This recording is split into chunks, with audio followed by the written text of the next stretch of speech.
ত্রিকোণ প্রেমের জেরে নাবালককে প্রথমে অপহরণ এবং তারপর খুনের অভিযোগ।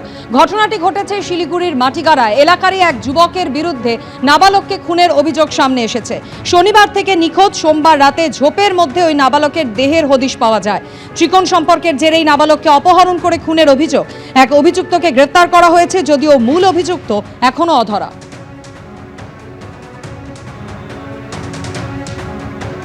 আদালতে জমা পড়েছে কয়লা পাচার মামলার তদন্তে ইডির রিপোর্ট এবং সেই রিপোর্টে বিস্ফোরক দাবি করা হচ্ছে। বলা হচ্ছে পুলিশ মাফিয়া যোগসাজশেই চলছিল কয়লা পাচারের সিন্ডিকেট। আর কয়লা পাচারের প্রোটেকশন দিয়ে প্রচুর টাকা ঘুষ নিতেন রাজ্য পুলিশের আধিকারিক মনোরঞ্জন মণ্ডল। আর কি রয়েছে এই ইডির রিপোর্টে, আমাদের প্রতিনিধি প্রকাশ সিনহা জানাবেন। প্রকাশ, দেখো, তুমি জানো যে মনোরঞ্জন মণ্ডল, যিনি বারাবতী থানার প্রাক্তন ওসি, এবং তাকে তারপর মুকুট থানায় ট্রান্সফার করা হয় এবং দুদিন আগেই তাকে কিন্তু আবার স্পেশাল ব্রাঞ্চে পাঠিয়ে দেওয়া হয়েছে। তার বাড়িতে ইডি আধিকারিকরা তল্লাশি অভিযান চালিয়েছিলেন এবং তুমি জানো একাধিক তথ্য ইডির সামনে থেকে এসেছিল যে তিনি কিন্তু প্রোটেকশন মানি নিতেন। গতকাল যখন এই মামলায় দুজনকে গ্রেপ্তার করা হয়, চিন্ময় মণ্ডল এবং আরেকজনকে, দুজনকে যখন কোর্টে তোলা হয়, ইডি তরফে একটি ফরওয়ার্ডিং রিপোর্ট কোর্টে জমা দেওয়া হয় এবং সেই ফরওয়ার্ডিং রিপোর্টে একাধিক চাঞ্চল্যকর বিস্ফোরক অভিযোগ কিন্তু ইডি তরফে করা হচ্ছে। ইডি তরফে এই পুলিশ অফিসার, যিনি প্রাক্তন অফিসার ইনচার্জ বারাবতী থানার, তার বিরুদ্ধে যে অভিযোগ আসছে যে ব্যাংক অ্যাকাউন্টের মাধ্যমে ঘুষের টাকা তিনি নিতেন। অর্থাৎ কয়লা পাচারের যে কোটি কোটি টাকা প্রোটেকশন মানি হিসেবে পুলিশের কাছে, এই অফিসারের কাছে পৌঁছে গেছে, সেটা কিন্তু ব্যাংক অ্যাকাউন্টে পৌঁছে গেছে। প্রবীর দত্ত বলে একজন তার অ্যাসোসিয়েট, তার অ্যাকাউন্ট নাম্বার তিনি নিজেই হোয়াটসঅ্যাপে পাঠিয়ে দিচ্ছেন চিন্ময় মণ্ডলকে, যিনি একজন কয়লা মাফিয়া। এবং সেই অ্যাকাউন্টে, যেটা ইডির তরফে দাবি করা হচ্ছে যে 10ই নভেম্বর 2025 সালের 10ই নভেম্বর সেই অ্যাকাউন্টে 1.5 কোটি টাকা জমা পড়েছে এবং সেই টাকাই কিন্তু কয়লার পাচারের প্রোটেকশন মানি হিসেবে ঘুষের টাকা দেওয়া হয়েছে।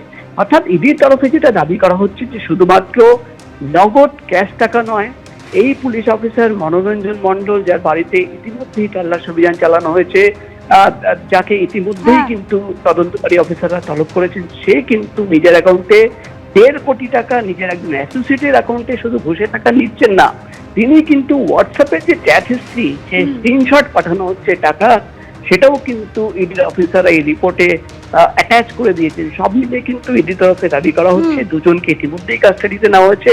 তাদের দফায় দফায় জিজ্ঞাসাবাদ করে এই সিন্ডিকেটে আরো কারা কারা যুক্ত রয়েছে সেটাও কিন্তু খুঁজে বার করার চেষ্টা চালাচ্ছেন ইডির আধিকারিকরা। ধন্যবাদ প্রকাশ। সরকারি অনুষ্ঠানে বাধ্যতামূলক করা হচ্ছে বন্দে মাতরমের প্রথম 6টি স্তবক, এমনটাই বিজ্ঞপ্তি জারি করে জানিয়েছে কেন্দ্রীয় স্বরাষ্ট্র মন্ত্রক। সমস্ত রাজ্যের সরকারকে পাঠিয়ে দেওয়া হয়েছে এই বিজ্ঞপ্তি। বিস্তারিত জানবো, আমাদের প্রতিনিধি কৃষ্ণেন্দু অধিকারী রয়েছেন আমাদের সঙ্গে। কৃষ্ণেন্দু, বিজ্ঞপ্তিতে কি বলা হয়েছে, কোন কোন সরকারি অনুষ্ঠানের ক্ষেত্রে এই বন্দে মাতরমের প্রথম 6টি স্তবক গাওয়া বাধ্যতামূলক?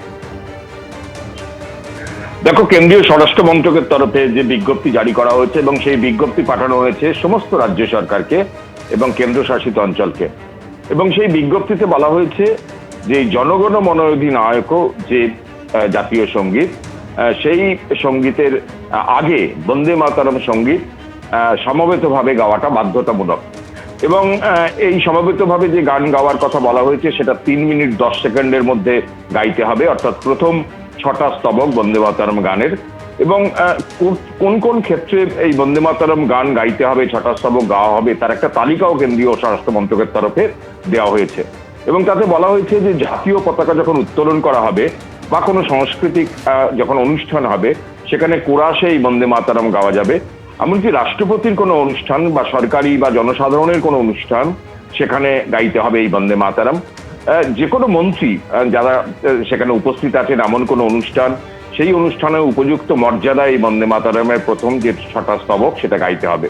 এবং স্বরাষ্ট্র মন্ত্রকের বিজ্ঞপ্তিতে এটাও বলা হয়েছে যে দেশের সমস্ত স্কুলে যে প্রার্থনা সঙ্গীত হয় স্কুল শুরুর আগে, সেখানেও এই বন্দে মাতরম সমবেত বন্দনার মাধ্যমে গাইতে হবে।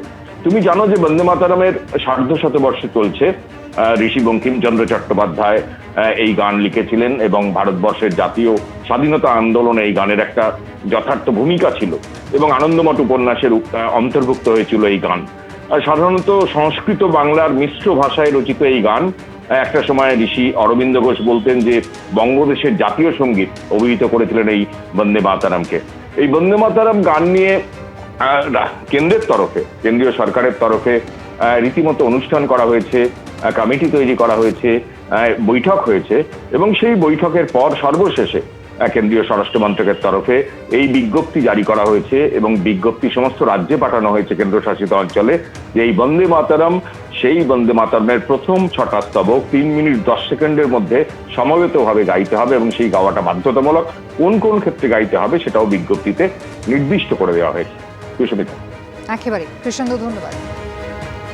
সরকারি অনুষ্ঠানে বাধ্যতামূলক করা হচ্ছে বন্দে মাতরমের প্রথম 6টি স্তবক 3 মিনিট 10 সেকেন্ডের মধ্যে তা গাইতে হবে, এবং কোন কোন সরকারি অনুষ্ঠানের ক্ষেত্রে এই প্রথম 6টি স্তবক বন্দে মাতরমের গাওয়া বাধ্যতামূলক তাও কিন্তু বিজ্ঞপ্তি দিয়ে জানিয়ে দিয়েছে কেন্দ্রীয় স্বরাষ্ট্র মন্ত্রক। ইতিমধ্যেই সমস্ত রাজ্য সরকারকে তা পাঠিয়ে দেওয়া হয়েছে। তৃণমূল কংগ্রেসের social cell incharge Debangshu Bhattacharya কি জানিয়েছেন দেখুন।